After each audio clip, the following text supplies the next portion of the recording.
So this is just going to be a really informal, casual talk. Really, we could actually turn this into like a bunch of different talks, so we're going to kind of throw a lot at you in a really little bit of time.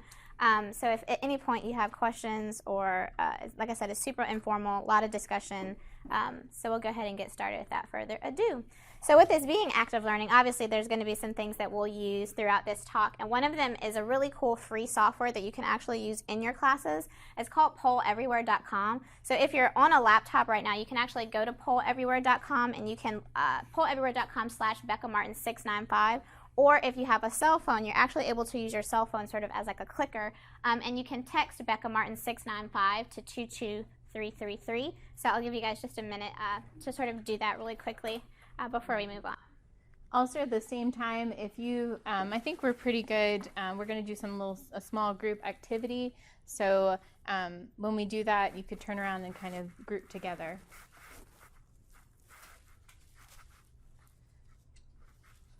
And it should give you a message that you've joined once you text to 22333. And standard text messaging rates apply. To say that.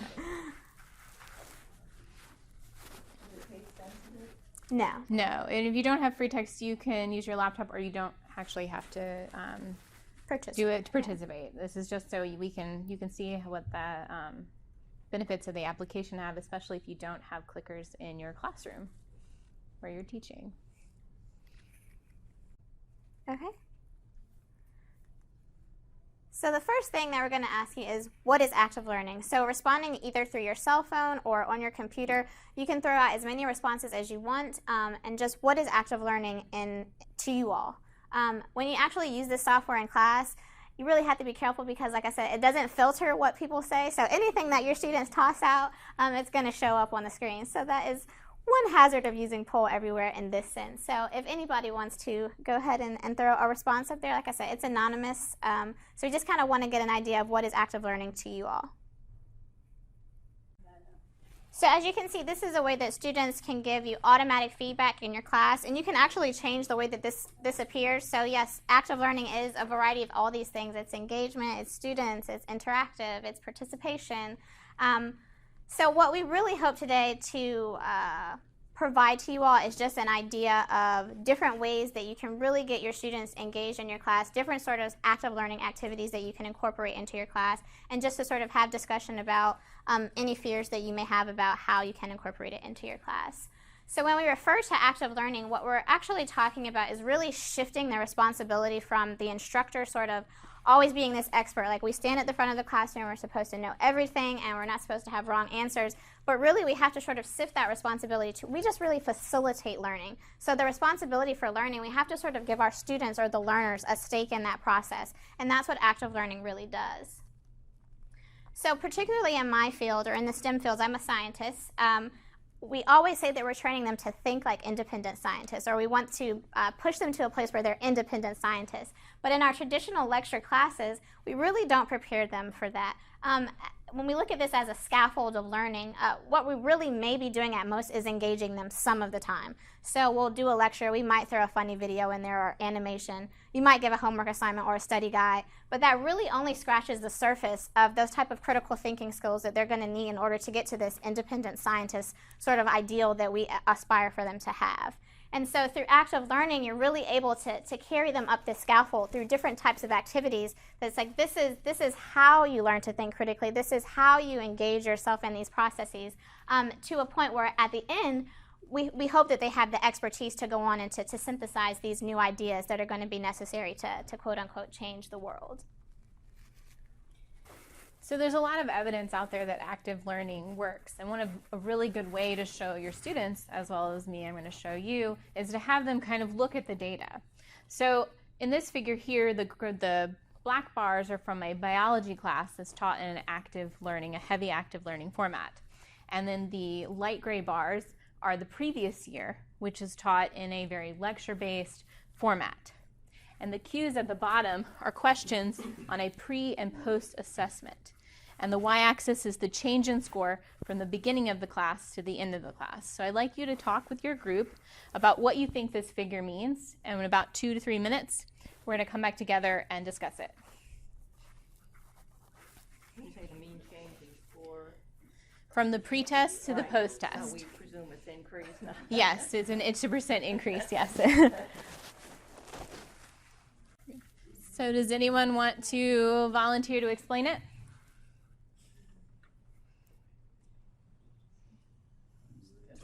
Oh, sorry. You can sit here. Don't be shy. Yeah, I know. You guys Don't be shy. We're all friends. Right. We're all friends here. This is what you will face with your students in an active learning class. So anybody, just call You out. just have to wait until someone volunteers, unless you have something like a randomized roster, and that can be sometimes threatening when you have a randomized roster and calling out someone's name. But anyone want to volunteer? Go ahead. Does it represent like the different subjects, I guess, of how students learn? Like, do students learn better with active learning and natural selection as opposed to population? That's a good observation. So I think maybe not every topic is going to be on every single post-test going to be more improved by active learning, but I think overall what it's trying to show you is that in this particular class, using an active learning format really increased the score on this post-test. So obviously the students retain the knowledge at the end of the class. There's a lot of evidence out there. This is a great paper, but it's a good way to get your students on board with active learning is at the beginning of class to show them that they're going to do better. They're going to know more at the end. So stick with the process. So if you want to fit active learning into your course alignment, so when you're designing a course, the first thing is you want to say, what do you want your students to know? So these are designing your course objectives and your learning goals. And then you also, how are you going to test them at the end? Are they going to have board exams? Are they going to have, your exams, multiple choice? Those are going to be summative assessments. Now, what active learning can do is it really provides you a good way to see a formative assessment. It's usually a non-threatening assessment, and it's an assessment that lets them practice what they're going to get on their summative assessment. So it really is a bridge between your learning goals and your summative assessment. So in this talk, we're going to go over several formative assessments or active learning techniques. So a lot of you have probably used clicker questions. You've either participated in a clicker poll or, have had clicker questions in your class. This is really the gateway drug to active learning. So what we're going to talk about today is think, pair, share, and we're going to do 1-minute papers. We're going to move to group problem solving and then go through some of the different techniques through group problem solving. So the first one up is my favorite, which is think, pair, share. And I really like this one because it's a really cool way to break up the monotony of lecture in a class of any size. So the way that this works is you'll sort of open up the class with a question. And typically you want this to be a higher order level of thinking. So it shouldn't be something that right away most of the class is going to get right. It should be something that is going to trick some people up. And then you'll give them a minute to think about this on their own and come up with the answer. And then you'll give them an opportunity to pair up with people next to them, have a couple minutes to discuss, and then you come back and you'll repoll the class. So this might be in the form of you're repolling them through a clicker question, or you're asking people to have group representatives and to give that feedback to the class as a whole. What's really cool about this is it gives them the opportunity to engage and to think individually, but it's also creating that opportunity for them to realize that they're able to use their peers in the class as learning resources. So you're creating that environment where it's like, oh, if I don't know something, it's okay if I turn to this person or I turn to this person, and we have that dialogue. It's also improving their communication skills, but it's also improving their critical thinking skills, something you can do in 3 to 5 minutes, and then you're right back into your lecture. But it also gives you some really immediate feedback on, are they actually retaining what I'm saying? So I've just spent 20 minutes talking about antibodies, and I throw this question up and 90% of the class got it wrong. They talk about it, they come back, and they still got it wrong. So that tells me there's something that I'm not getting across properly, and it took me 5 minutes to get that really immediate feedback. So that's why I really like think, pair, share. And like I said, it's good in a class of any size, because I can throw up a clicker question of 300 students or 25 students and still have it be equally as effective. So that's what I really enjoy about think, pair, share. One of the really important things about this, though, is being able to make effective questions. And the way that we tend to do that in education is through something called Bloom's taxonomy. And some of you may or may not heard of this, but it's actually just a classification system where you're able to rank comprehension or understanding from a lower order, which is just the basics, remember.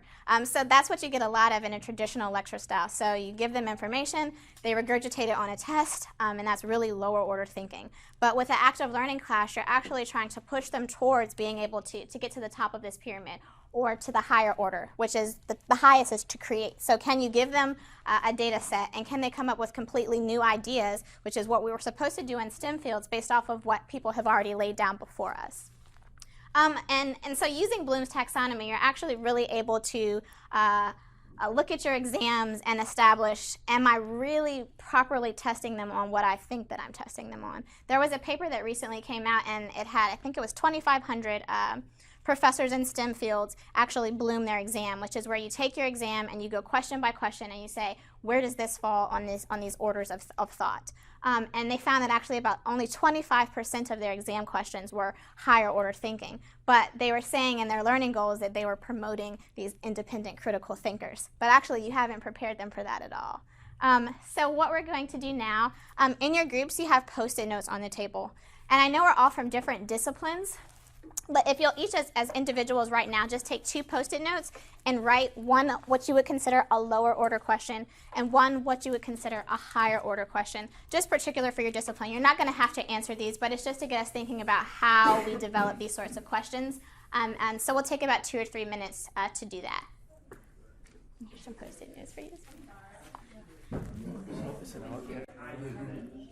So what's really important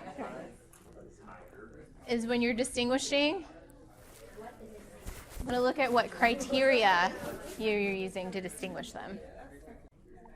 Okay, so hopefully you guys had a couple minutes to sort of distinguish which was lower order and higher order. And really just the take-home message of this is that sometimes it's not always crystal clear. And that's the importance of really blooming your exams. It really gives you a tool to sort of, you don't even just have to be exams, just any question that you present to your class, because it really gives you a tool to gauge, am I asking them to do something that's really low order, but then when I give them an exam, I'm going to ask them to design an experiment.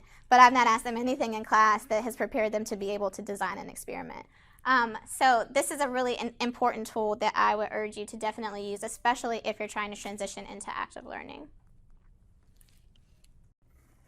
So now we're going to move into group problem solving. So this is really the meat of active learning, is really getting into a small group. So as in the sciences and in most fields, you work in teams.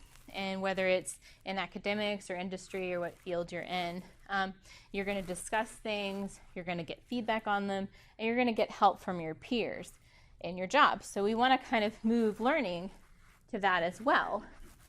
So when you get your kids or your adults into a group, you want to get them talking. And then you want to think of how are you going to assess this group work. So one thing you can use is clickers. They can be anonymous or non-anonymous. They work really well in large classes, and you can kind of pull them before and after group work. Another thing, a way you can do it is you can have some type of output, like a worksheet or some type of write-up to do that. What is really important is how are we gonna see that, and how are we gonna keep all the members of the group engaged? So one really cool trick that I learned and actually haven't used, but I've heard it's really effective, is you can give your group colored balls. So everyone has a different color in the group, say 5.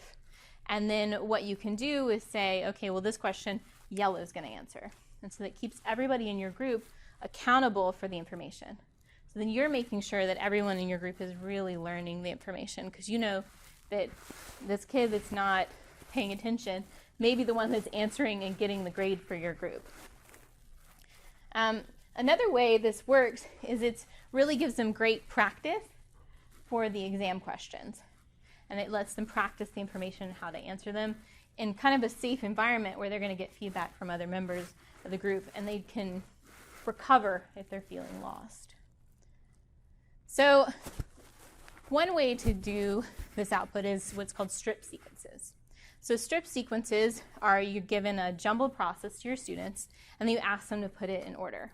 And what this really does is it strengthens your students' logical thinking process. So you could do this with a really long process, like glycolysis, and you could have very small details or nuances of it on little pieces of paper and have them put it together.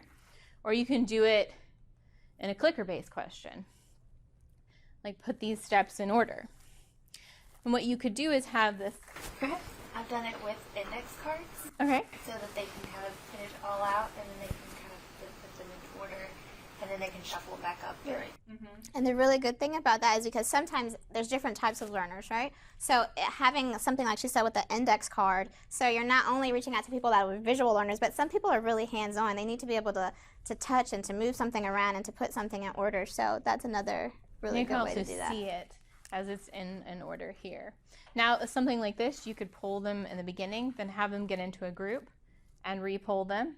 So I'm just going to give you an opportunity to use poll anywhere again. You don't have to answer it correctly, but it's actually not active. Okay, don't answer it. It's not active. We're having some issues with the library computer activating the poll. But you would have them poll on their phone 1 through 5 and answer it. Then what you could do is go back to the question, and then you could re-poll on your phone. So another thing that's really great is decision-making activities. Now these are really great. The best decision-making activities are ones that have a gray area. So the answer is not always evident. And that gets a really good discussion in your small groups. And then there's a debatable point. And I think students really take a lot more out of that. Now, when you have small group work, it's really important to walk around the room and facilitate it. So you want to walk around and have you or a TA walk around and see if you have anybody have questions. And then when you notice that, I guess, 90% of the groups or 80% of the groups are starting to be quiet, then that's a good time to regroup and say, okay, well, let's come back together. Another great activity, and this is my favorite, is concept maps. So this is when you give a list of terms to a small group and you have them define their relationship between them. So they interconnect them. So you're going to draw lines between them. It's really unstructured. It's not something that is really the right answer. You can give them a mini map. So you can give them like 5 or 6 terms, have them do this. You can also make it something that's expanded upon each class or once a week. So they get more terms and they have to add on to their map. And it can really give an overall picture of how the whole class interacts with each other. Now, at the bottom here, on the back end of the presentation, we actually have some great software that some students are really worried about their handwriting and drawing straight lines and making their concept maps really pretty. So there's some free online software where they can enter and do it online. So some other formative assessment methods are categorizational grids, organizational matrix. You can have them annotate figures. You can have them illustrate the methods in a figure. You can have them design experiments. There's a lot of other suggestions. Anybody have any other suggestions of things that they may have used or had used in a class? No. So this is another thing. In a classroom when you're teaching, a lot of times you're going to get silence. And a good thing is to not go and jump out with an answer, because then they're never going to answer you. And so I jumped in with talking to fill this quiet space. Sometimes what I'll do is present a case in the beginning, or even before they get to class. You know, you're seeing a blank-year-old person with this and this and this, and you know, how would you approach this? Yes, cases are really great. Cases are great, especially if you bring in real-world problems.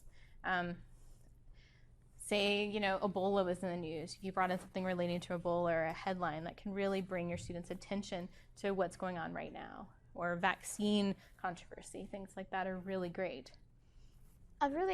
Just kind of interjecting this in here, but another really good thing about active learning, and it's coming out a lot in publications now, is that active learning is a really good way to bridge the gaps that, especially in STEM fields, there's a problem with retaining minorities, also first-generation students, and they're showing that active learning has been an important tool in sort of bridging that gap. So. Obviously, there's discrepancies in the type of background education that people are coming in with, so somebody might already be at a different level of critical thinking. But when you're incorporating active learning in the classroom, you might be exposing somebody for the first time what is critical thinking. They may not even be aware of what that whole process is. So by day one, right out of the gate, sort of teaching that foundation to your students is really setting them up for success further down the pipeline, just to throw that. Well, so there's been a lot of studies that have shown that students that have come in and they look at a traditional taught class and versus an active learning class, and that gap that you get with minority students is really eliminated in an active learning format. It really puts everybody on an even playing field and lets them interact, and it's really great for retention as well. Just to sell it a little harder. So the next thing we're going to show you, and this is kind of just me geeking out, we went to HHMI Summer Institute for Active Learning, and everybody had to work in teams, and we had to develop sort of a teachable tidbit that we would actually teach to all of these. We were like one of maybe only 4 postdocs there. Everybody else was really older faculty, and it was a little bit intimidating, but we had to develop like this 20-minute lesson that we would actually teach, and they would have to like work through in front of us and evaluate us. And so I'm going to show you sort of what we developed, and this is on the extreme, but just to show you how fun it can be and the places that you can go with it, and how it doesn't have to be stressful.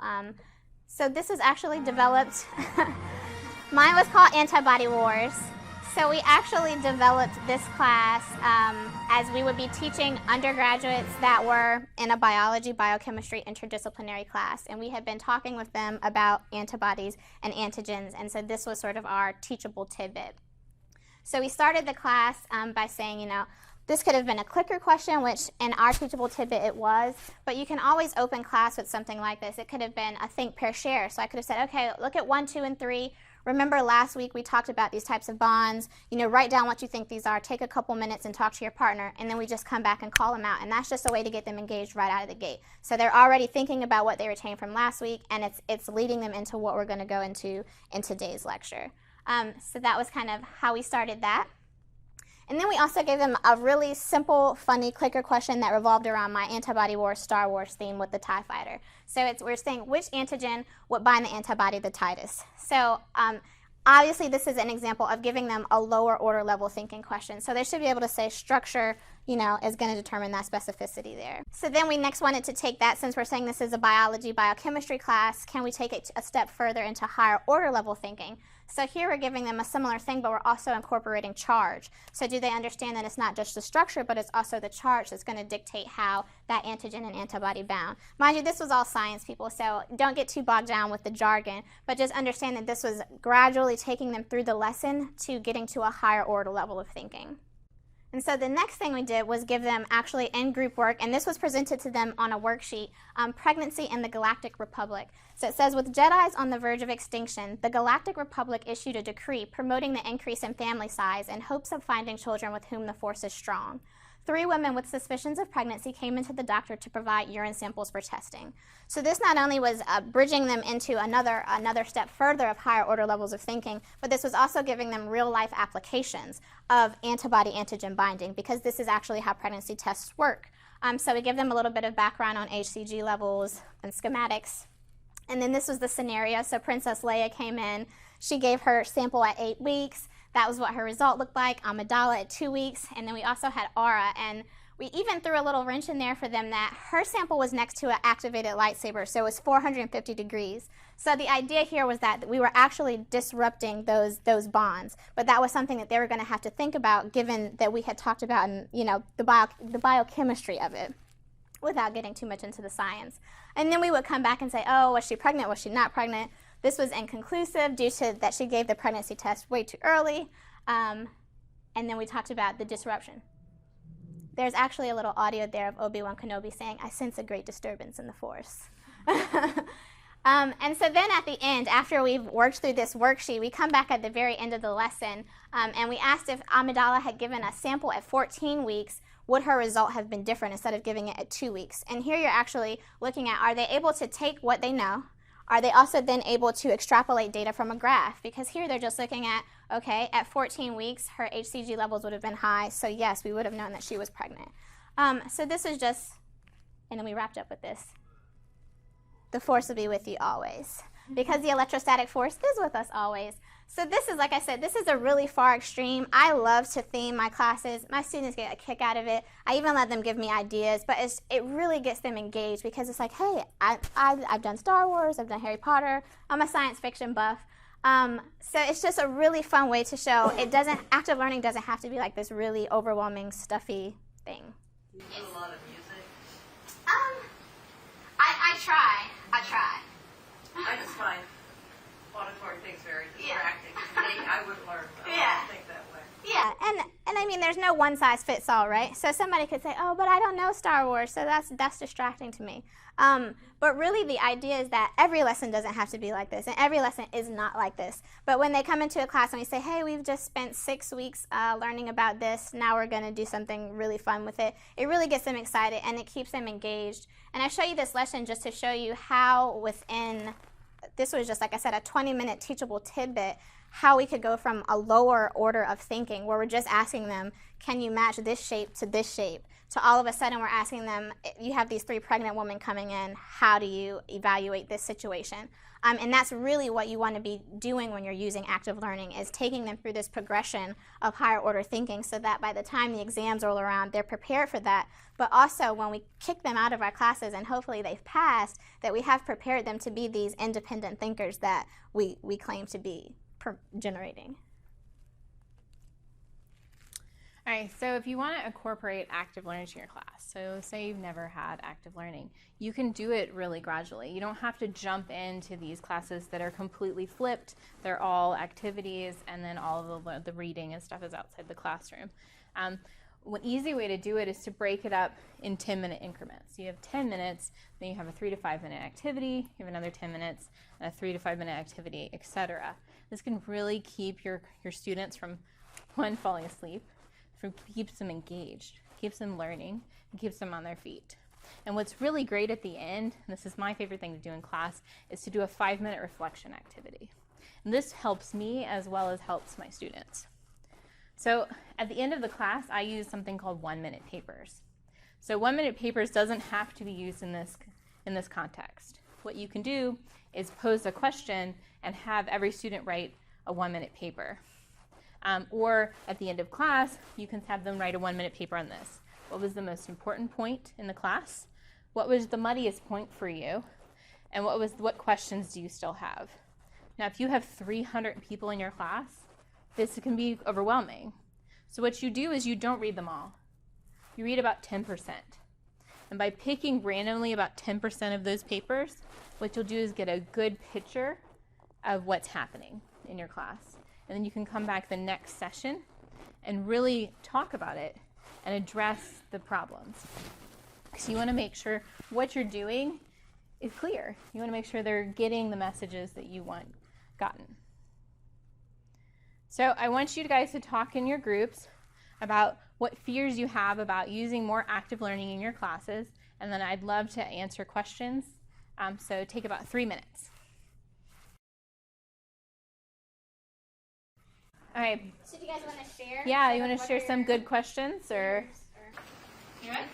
I was just going to say, when I was learning these groups, you would get a split, where you'd have the kids that are very interested, and then you have the kids that are quiet and a little shy or just are not receptive to it. So my fear is that you're going to have very split little groups, and I think we were talking about the strategy of not just saying, you 3 over there, you're together, and actually as a teacher prepare for that and be like, I'm going to put certain personalities together so that works for the group. So there's different schools of thought where some people, some teachers will evaluate and know their students, do strong students and weak students, and then they'll intentionally pair. So you have some students are teaching to other ones and are learning from that interaction as well.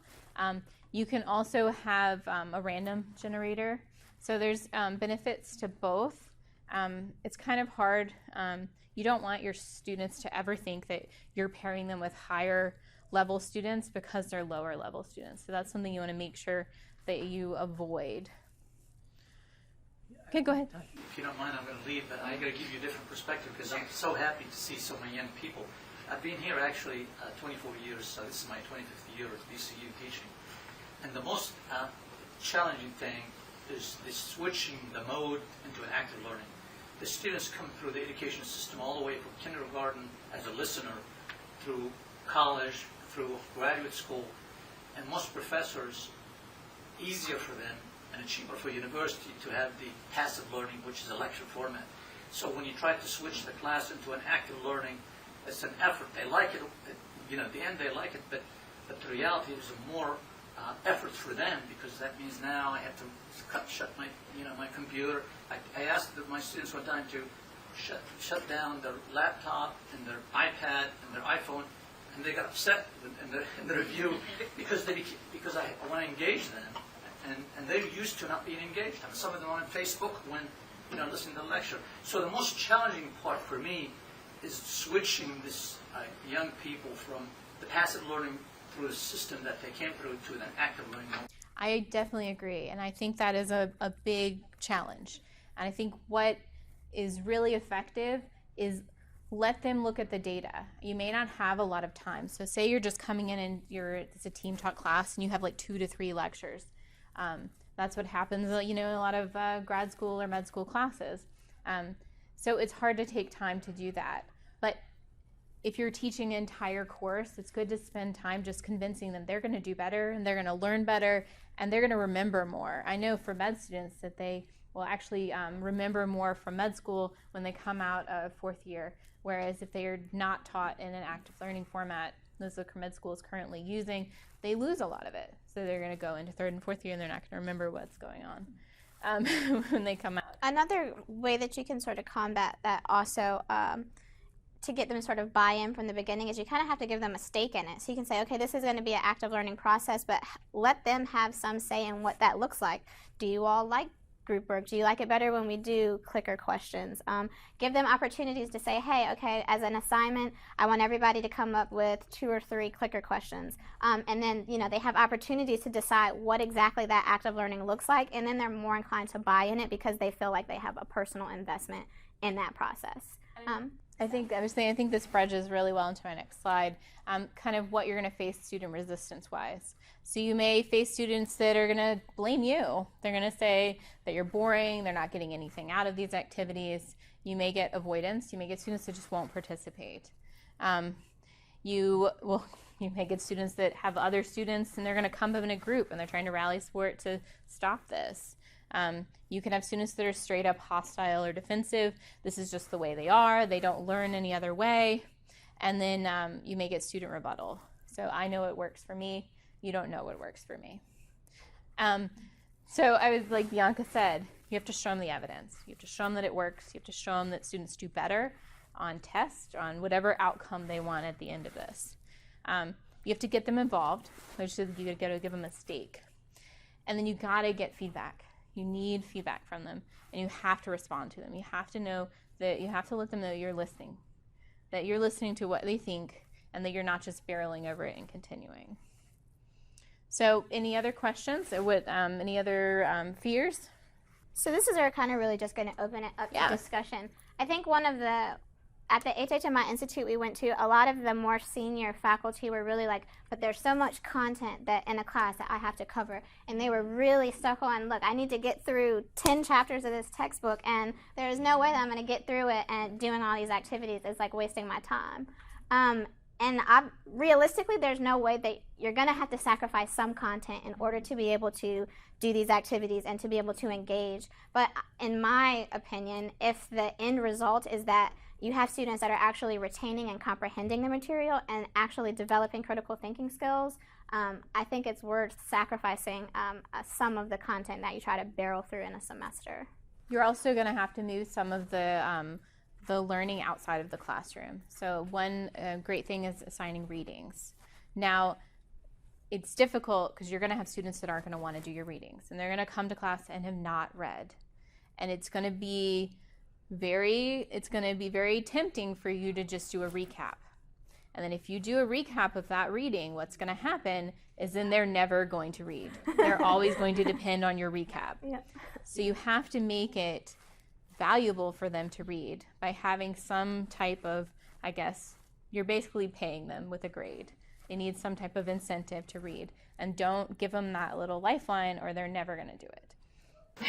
The clickers, you can keep track of the clickers and grade people based on the responses in the clicker. So if you have 10 questions and they answer all of them wrong, that you know they have read the materials before they came to the class. And that's really important. The clickers are great because you can, if you have them, they can be non-anonymous and you can assign a grade. The software we have right here is going to be anonymous, and this is just for if you have something that you're giving a seminar or you're doing a class where you don't have clickers, your students don't have clickers, you don't have to have them. And then also that's the concept map link as well, and then there's a great blooming biology tool up there too. But yes, you're going to need to grade them at some point on their group work, even if it's a participation grade. But you need to give them a reason to do it. Pay attention. Anything else about active learning? Any other fears or questions specifically about any of the processes we went over? Well, I have a question. Sure. I know everybody here's the university teachers and everything, but I was wondering, are there any efforts being made to incorporate active learning strategies into grade school so that when they get to college, they're already familiar with the techniques? Actually, grade school students are really in-depthly involved in active learning. So the reason I know this is because I have two kids in middle school, and right now half their classes are flipped completely. So all the reading is outside the classroom and everything is active. Public school, Henrico County Public School. Now I don't know about Richmond City School, and other school systems may not be investing in active learning. So I know some students are coming up right now and they've really got a great handle on it and they're expecting it, whereas you may have other school systems that are not doing it at all.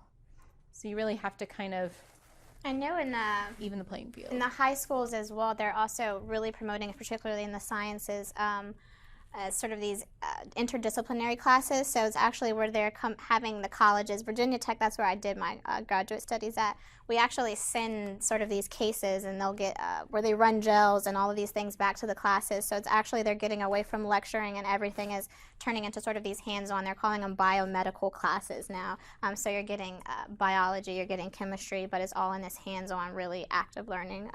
So I think K through 12 is actually shifting towards active learning a lot more quickly than undergraduate and than especially undergraduate and graduate school, yeah. And I think one of the most important things that I took from just even transitioning my classes into active learning is that any active learning is better than no active learning. So even if you just have clicker questions, that's better than not having them. If you just have one group activity a week, that's better than not having a group activity. So any kind of active learning activities that you can incorporate into your class, just try it out. And you know what? Don't be afraid if it doesn't work. You know, the classroom is really a learning environment for you too. So try it out. It may flop, and that's okay. Just don't use it next time. Try another one. It's really just kind of experimenting with what you like, what works well with your students, and what works well with your topic. Don't be afraid to fail. You can't be afraid to fail, because that's going to make your students afraid to fail.